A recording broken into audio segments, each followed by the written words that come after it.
सध्याची या ठिकाणची परिस्थिती, महाराष्ट्र केसरी स्पर्धा ज्या ठिकाणी अंतिम स्पर्धा रंगते आहे त्या ठिकाणी पुन्हा एकदा गोंधळाची परिस्थिती निर्माण होताना दिसते आहे।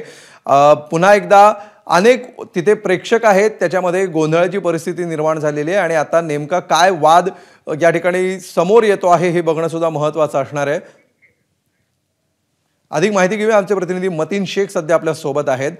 मतीन, या क्षणी नेमकं काय घडतंय त्या ठिकाणी? पाहायला गेलं तर पृथ्वीराज कुस्तीपटू मतीन शेख सध्या आपल्या सोबत आहेत, माफ करा। मतीनजी, ज्या प्रकारे हा अंतिम सामना खेळवला गेला, शेवटच्या काही क्षणामध्ये दुसऱ्या स्पर्धकांनी न खेळणं पसंत केल्याचं चित्र दिसलं, सध्या जी फायनल झाली या फायनलचं आपण कसं वर्णन कराल? फायनल अगदी महत्त्वाची होती। पृथ्वीराज देखील खूप चांगला म्हणला आहे आणि त्याच्या विरुद्ध जो गायकवाड आहे तो देखील खूप चांगला आणि तरुण कुस्तीपटू हे दोघं आहेत आणि दोघांकडून महाराष्ट्राच्या कुस्ती क्षेत्रात कडून खूप अपेक्षा आहेत। परंतु आत्ताची जर लढत पाहायला गेली तर अगदी शेवटच्या हाफ मध्ये दोघांचे समसमान गुण होते। दोघंही एकमेकांवर बचाव आक्रमण अशा पद्धतीने खेळी सुरू होती। परंतु शेवटच्या टप्प्यात जर पाहायला गेलं तर पृथ्वीराजनं गायकवाड या मल्लास बाहेर ढकलून ही गुण घेण्याचं एक किमया केली, एक गुण घेतला आणि 2-1 अशी कुस्ती सुरू होती। गायकवाड 1 गुण आणि पृथ्वीराज 2 गुण अशा पद्धतीनं पृथ्वीराज एका गुणानं आघाडीवर होता। 16 सेकंद हे राहिले होते अंतिम लढतीमध्ये आणि 16 सेकंद नंतरनं ही कुस्ती मॅच फिनिश होणार होती।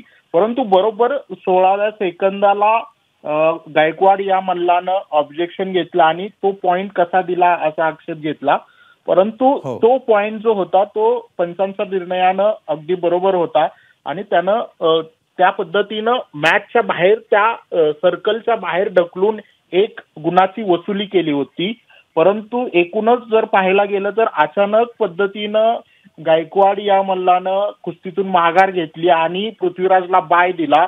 त्याच्यामुळं एकूणच कुस्ती क्षेत्रात आणि तिथल्या प्रेक्षकांमध्ये संभ्रम झाला की असं का केलं त्यानं आणि 16 सेकंद बाकी होते कुस्तीचे, परंतु ते कुस्तीचे 16 सेकंद पूर्ण न करताच त्यानं कुस्तीमध्ये बाय दिला आणि न खेळण्याचा पुढे निर्णय घेतला।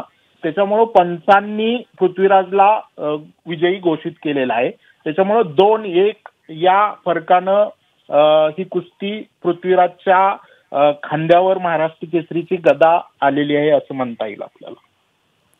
निश्चित, खूप खूप धन्यवाद मतीन शेख जी, आपण एबीपी माझाला ही सविस्तर माहिती दिलीत आणि हा अंतिम सामना नेमका कसा झाला याचं सविस्तर विश्लेषण आपण केलं त्याबद्दल।